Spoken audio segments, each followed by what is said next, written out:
Hi friend, welcome to my channel. இன்றைக்கி நம்ம வீடியோவில் என்ன பார்க்க போகிறோம் பார்த்தீங்கன்னா, இந்த ஸ்லீவில் வந்து முனியில் பார்த்தீங்கன்னா இந்த மாதிரி பால் வைப்பாங்க. பாருங்கள், இந்த மாதிரி வச்சுருப்பாங்க. இந்த மாதிரி வச்சு தான் நம்ம இந்த ப்ளவுஸ் வச்சு தைக்க போகிறோம். இதை எப்படி தைக்கிறது அப்படிங்கிறத ஒரு 4 பீஸ் உங்களுக்கு ரெடி பண்ணி காமிக்க போகிறேன். வாங்க எப்படி தைக்கலாம் அப்படிங்கிறத பார்க்கலாம். நம்ம சேனலில் இப்போ தான் ஃபஸ்ட்டு பார்க்குறேன், மறக்காமல் சப்ஸ்கிரைப் பண்ணிக்கோங்க. கூட பக்கத்தில் இருக்க பெல் பட்டனை அழுத்தி விட்டுருங்க. நான் எப்படி இதை மாதிரி தைச்சி காமிக்கிறேன் அப்படிங்கிறதையும் கமெண்ட் செக்ஷனில் கமெண்ட் பண்ணுங்கள்.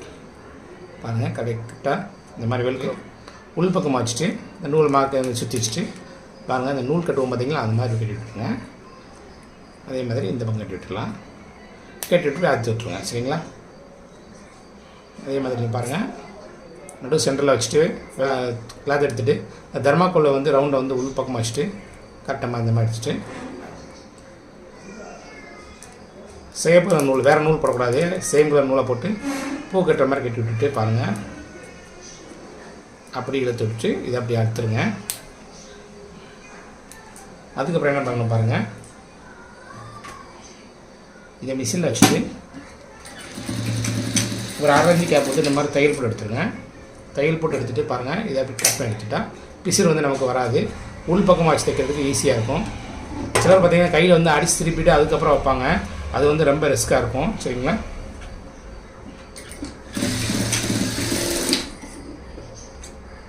பாருங்கள், இந்த மாதிரி ரெடிமேட் எடுத்துக்கோங்க. இந்த மாதிரி ரெடி பண்ணி எடுத்துகிட்டு பாருங்கள், இந்த மாதிரி ரெடி பண்ணி வச்சுட்டேன். இதுக்கப்புறம் இந்த ப்ளவுஸில் ஸ்லீவில் எப்படி தைக்கிறது அப்படிங்கிறத பார்க்கலாம். பாருங்கள், ஸ்லீவ் ஓப்பன் பண்ணிவிட்டு இந்த பீஸ் அப்படியே எடுத்துங்க. பாருங்கள், கரெக்டாக ஸ்டார்டிங்லேருந்து ஒரு 1/2 இன்ச்சு கேப்பு.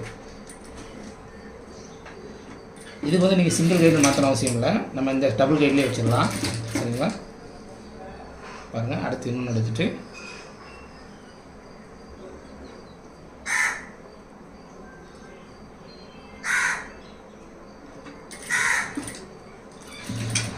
அரேஞ்சு கேப்பில் அப்படியே தையல் போட்டு வாங்க. பாருங்கள், அதே மாதிரி அரேஞ்சு கேப்லேயே அப்படியே வச்சுட்டு நல்லா ஒட்டி வைங்க. சரிங்களா? அந்த நூல் சுற்றிருப்போம் பார்த்தீங்களா, அது வந்து வெளியே தெரியக்கூடாது. அந்த ரவுண்டு ஷேப் மட்டும்தான் வெளியே தெரியணும். அது ஒரு 1/2 இன்ச்சு கேப்லேயே கரெக்டாக அந்த மாதிரி ஒன்று போல் வச்சுட்டே வாங்க.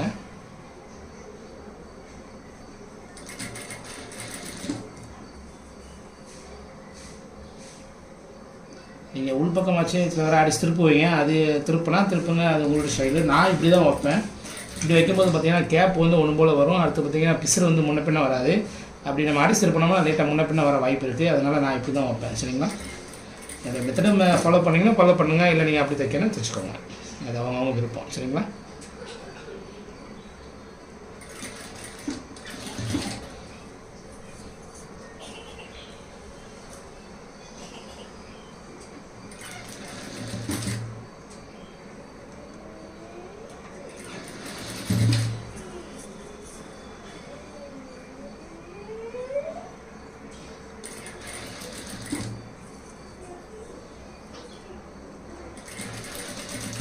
கரெக்டாக அந்த ரவுண்டு மட்டும்தான் வெளியே தெரியணும். சரிங்களா?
பாருங்கள், ஃபுல் ரவுண்ட்லேயும் தைச்சி முடிச்சிட்டோம்.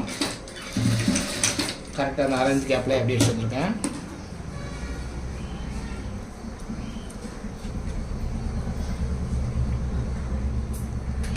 அதோட ஃபினிஷிங்கை பாருங்கள் எப்படி வந்திருக்குன்ட்டு. நச்சுன்னு இருக்குது பாருங்கள். இதுதான் உங்களுக்கு தெர்மாக்கோல் உள்ளே வச்சுட்டு நான் வந்து பார்த்தீங்கன்னா ஸ்லீவ் வந்து அடிச்சிருப்பல அப்படி உள் பக்கமாக தான் வச்சுருக்கேன். எவ்வளோ நச்சு வந்துருக்கு பாருங்கள். இப்போ பார்த்தீங்கன்னா இதில் உள் பக்கம் பிசர் இருக்குது. நம்ம என்ன பண்ணணும் பாருங்கள், எடுத்துட்டு கரெக்டாக ஒரு 1/4 இன்ச்சு குதிரை கேப்பில் இன்னொரு தையல் போட்டுடலாம்.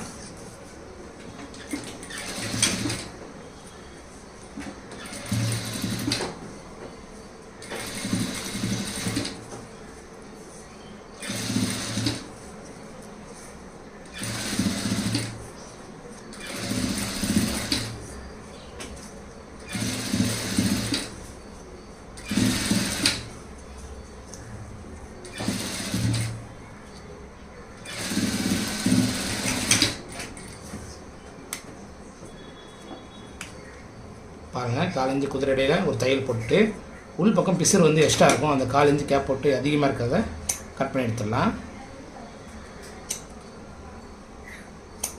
பாருங்கள் நம்ம வந்து இந்த பக்கம் தையல் போடுறதுனால இந்த பிசர் வந்து அடுத்து வந்து வெளியில் வராது, நமக்கு வந்து ஸ்ட்ராங்காக பிடிச்சிக்கிறோம். சரிங்களா, அதுக்காக தான் 2வது தையல்.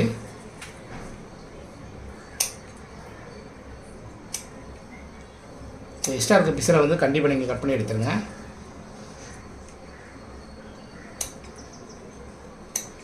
இதே மாதிரி நெக்குக்கும் வைக்கலாம், ஃபினிஷிங் நல்லா பக்காவாக இருக்கும். சரிங்களா, இந்த 2வது தையல் போட்டுட்டு இந்த பிசரை வந்து கட் பண்ணி எடுத்துட்டிங்கன்னா நமக்கு வந்து பார்க்க நீட்டாக இருக்கும். சரிங்களா, இதை கட் பண்ணும்போது ஸ்லீவை வந்து கட் பண்ணக்கூடாது, கவனமாக கட் பண்ணணும்.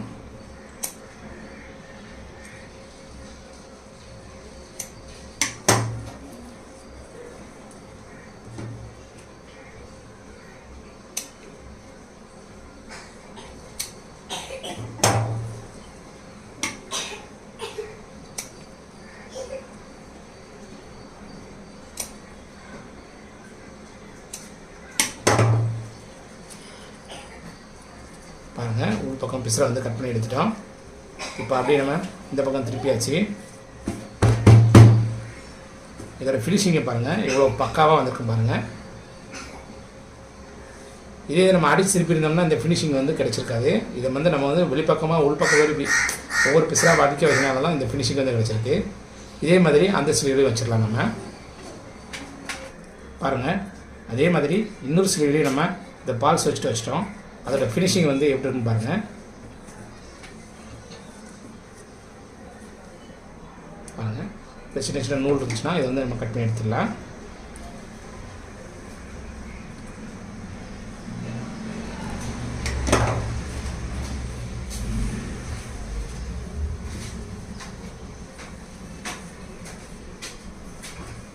பாருங்கள், நம்ம 2 ஸ்லீவ்லையும் பால்ஸ் வச்சிட்டோம். அதோட ஃபினிஷிங் பாருங்கள் எவ்வளோ அழகாக வந்திருக்குன்னு.